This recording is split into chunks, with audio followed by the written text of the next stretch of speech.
Hey, what's up guys? Coach Jordi. And with me today is Coach Aaron!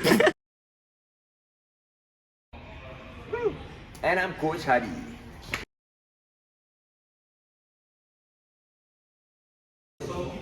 Alright guys, and welcome to the world of strength and conditioning. So today we'll be going through a few general guidelines and fitness of the components of strength conditioning, alright? So the 4 components that we have here today will be your power, hypertrophy, functional, and your speed. So throughout the whole video, we'll be going through all 4 of these main points. We're going to be going into detail into all these 4 points. So we have your power, hypertrophy, functional, and speed. Okay, now we're going to talk about the importance of SLC. Mainly will be strengthening the supporting muscles, improve your mobility, enhance your coordination and peripheral skills, and lastly, improve your mental health. That's it. Ready, let's start. Alright guys, so before we even go to our exercise later on for our session, we're going to be doing our warm-ups. So warm-up is very important, okay? And we're going to be categorized into 2 warm-ups. So the static warm-ups and also dynamic warm-ups. And for the difference between both of them is very simple actually. Static warm-up, basically you're going to be doing it in a stationary motion more often, and also you're going to be doing it in a very long extended period of time. But for dynamic warm-up, it's going to be continuous movement and also usually related to what your next exercises are. So it's good for in terms of when you're doing a session that is going to be moving a lot. So stick to dynamic warm-up when you're doing that, okay? If not, I think we're ready to start. Let's go. Plastic side-eye. Criminal offensive side-eye. So starting with your first warm-up exercise, we have your forward and backward arm rotation. So you're gonna keep your feet shoulder width apart, outstretch your arms out to the side as far as you can go. And you're going to rotate forwards for 15 rotations, 2 minutes each.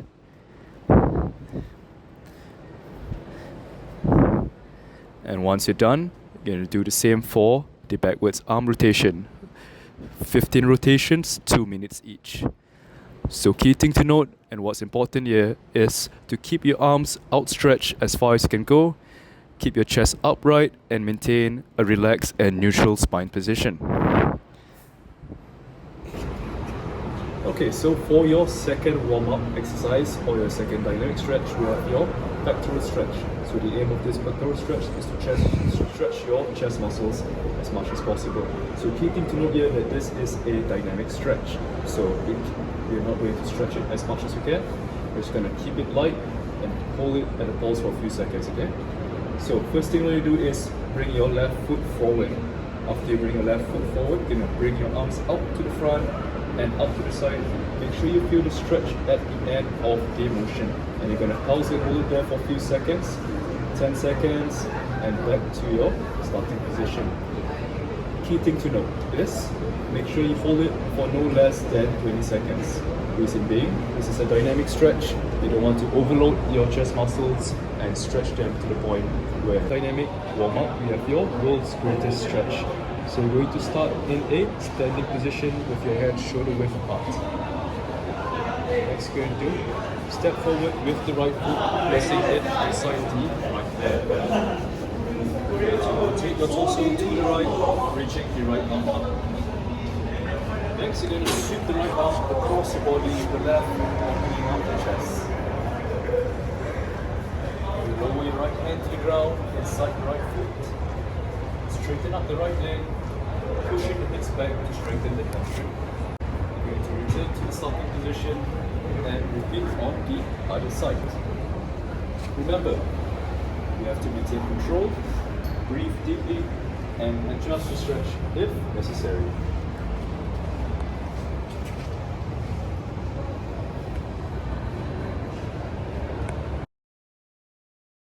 Starting with the first main workout or the first exercise, you have your slow eccentric squats.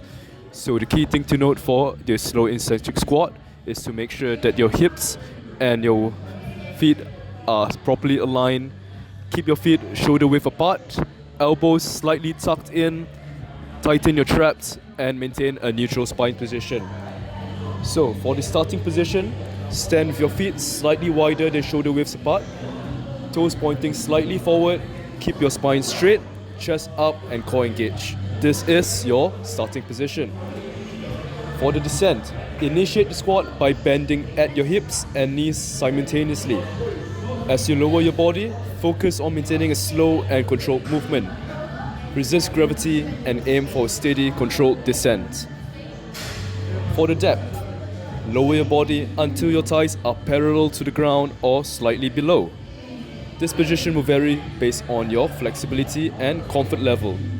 Ensure your knees are tracking in line with your toes and your weight is evenly distributed towards your feet. On the eccentric phase begins as you reach the deepest point of the squat. This phase emphasizes the lowering motion of the movement. Take your time and continue the slow and controlled descent. Feel the muscles in your legs and hips working as you resist the downward force.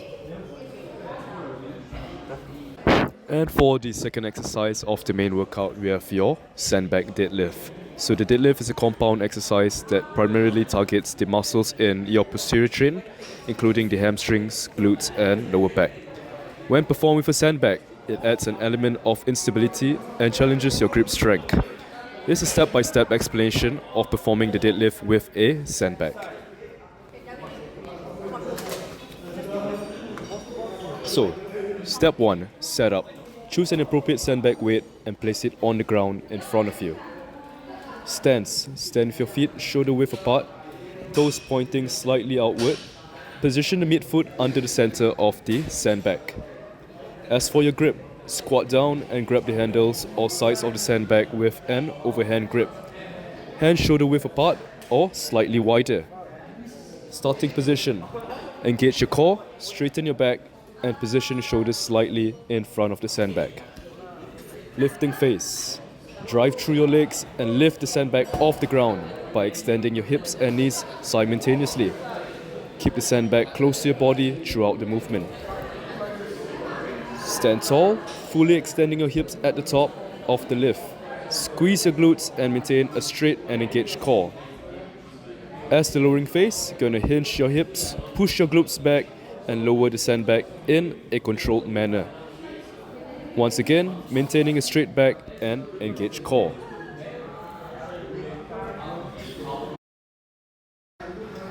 Starting off with your third exercise in the main workout, we have your plyometric box jump. So plyometric box jump is an explosive exercise that focuses on lower body power and strength. It involves jumping onto a steady box or platform and quickly rebounding off of it.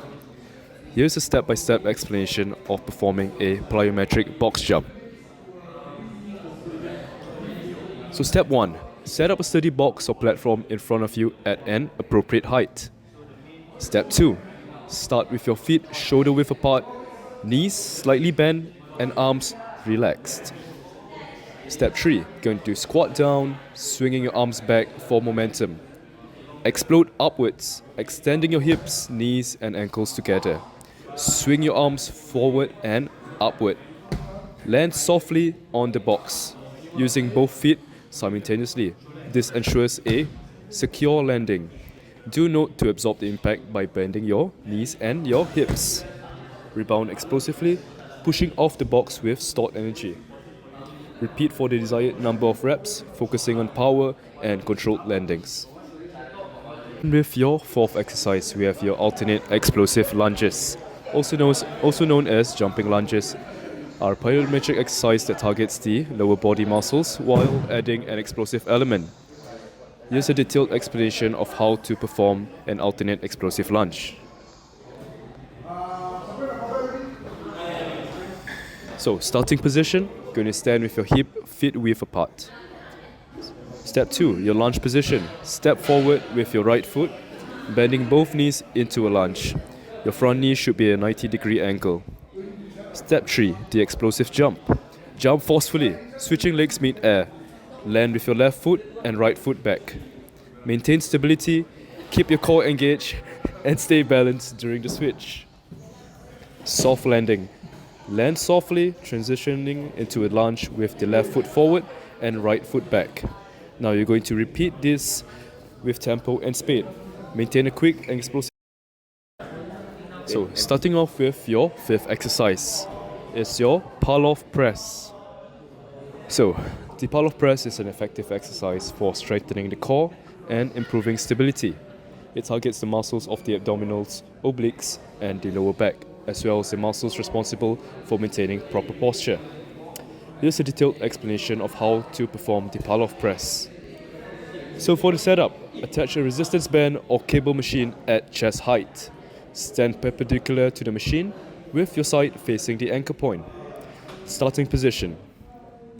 Stand with your feet shoulder width apart, knees slightly bent, and maintain a neutral spine. Hold the handle or grip of the resistance band with both hands at chest level, positioning your hands close to your body. Core engagement. Brace your core by contracting your abdominal muscles as if preparing to receive a punch. Pressing movement. Begin by extending your arms fully in front of your body, pushing the resistance band away from your chest. Maintain a slight bend in your elbows throughout the exercise. Hold and resist. Once your arms are fully extended, hold the position for a few seconds, resisting the pull of the band or cable. Focus on maintaining stability and preventing any rotation or side bend of your torso. Now, return to your starting position. Slowly retract your arms, bringing the resistance band back.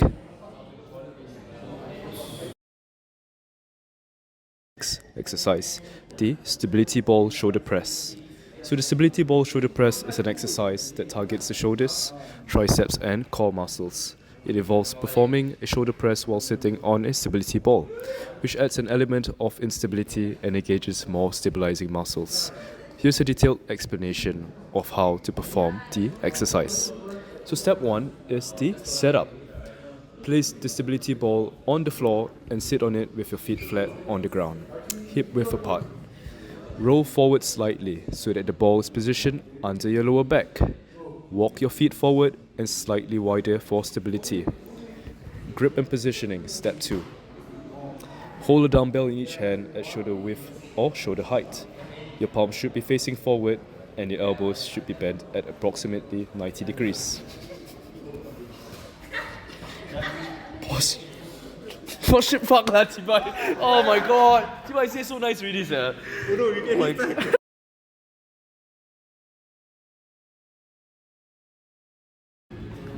Starting with your 7th exercise, the dumbbell bench press. So the dumbbell bench press is a popular strength training exercise that primarily targets the chest muscles, shoulders, and your triceps. Here's a detailed explanation of how to perform the dumbbell bench press. So step 1. Sit on a flat or inclined bench with a dumbbell in each hand. Place the dumbbells on your thighs and lie back on the bench. Position your feet firmly on the ground, creating a stable base. Step 2. Grab the dumbbells with a neutral position. You can lie back on the bench with the dumbbells and extend your arms fully up towards the ceiling. Keep your elbows in a neutral, tucked in position and engage your core. Step 4. Repeat this process as many times as you can.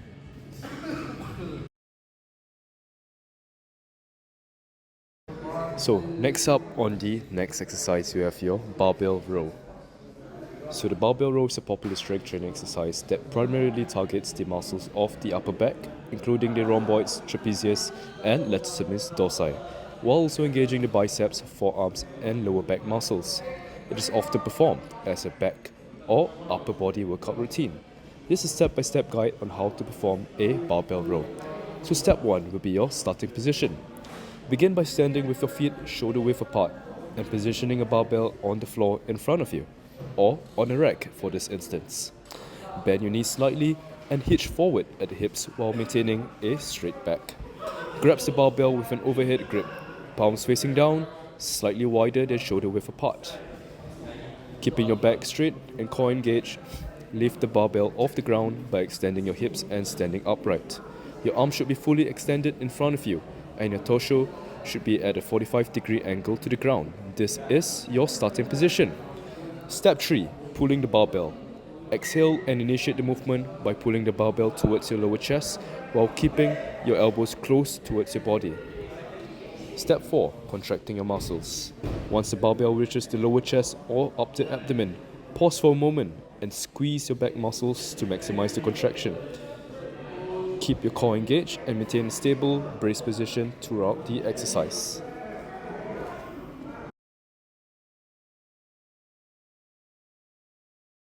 The push-up is a classic bodyweight exercise that primarily targets the muscles of the chest, shoulders, and triceps and core. It is a versatile exercise that can be performed anywhere and requires no equipment. It's a step-by-step guide on how to perform a push-up. Starting position. Begin by getting into a high plank position with your hands placed slightly wider than shoulder width apart on the ground. On the descent phase, inhale and slowly lower your body toward the ground by bending your elbows. Keep your elbows close to your sides, not flaring out. Maintain a tight and rigid core and avoid sagging your hips or arching your lower back. Continue descending until your chest is just above the ground or until you reach a comfortable depth without sacrificing form. On the ascending phase, exhale and push through your arms, extending your arms and returning to the starting position. Keep your body straight and avoid locking your elbows at the top. Engage your chest, shoulders and triceps as you push up. Complete the desired number of repetitions, usually 8 to 15, while maintaining proper form and control. And thank you guys, that comes to the end of our strength and conditioning session. Okay, so ending off with a quick cool down exercise, right? So you can do your basic shoulder stretch. So Shaik here will be performing it for me. So right arm over your left, extend your right arm fully, left arm crosses over here, and feel the stretch in the shoulders, okay? So once you feel the stretch, you're going to hold it there for a few seconds, and change to the other arm.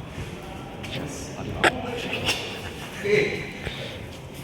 Next one, you're going to do a quick cobra stretch, okay? So you're going to get on the ground, knees on the ground, hands shoulder width apart, okay?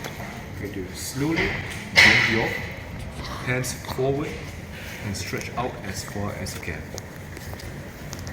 So always ensure that your core is engaged, lats are stretched out, and arms are fully stretched out as well. So keep your head and your spine in a neutral position. Next, you're going to transit towards a cobra pose. So bring your hips forward, keep your glutes tight, and extend your body upright. Hold it there for a few seconds. Once you feel the stretch, slowly return back to the starting position. Perfect Shaik. Well done. Thank you guys. And part 2 will be your lower body stretching. Okay, so we're going to start with a basic quadriceps and hamstring stretch. So first off, with your quadriceps stretch, you're going to stand shoulder width apart. Width, and your hips are shoulder width apart as well. You're going to bring either your left leg or your right leg towards your buttocks. So right leg stable, left leg pulled back, left hand supporting your left leg. So once you feel the stretch in your quadriceps, hold it there a few seconds. Make sure you engage your core, maintain a proper spine position to ensure proper stability. And next up, you need to go into your other leg. Okay? And your last exercise, you have your hamstring. Last warm up. Okay, last cool down, sorry. You have your hamstring stretch. Hamstring stretch, right? Alright. So make sure you keep your width and keep your hips at a wider than shoulder width apart. You're going to keep your knees straight, bend your knees slightly, and bend forward. So ensure you get your glutes are tucked in. Maintain a proper spine position. Straighten your core and straighten your arms. So once you feel the stretch in hamstrings, slowly straighten your arms. Okay.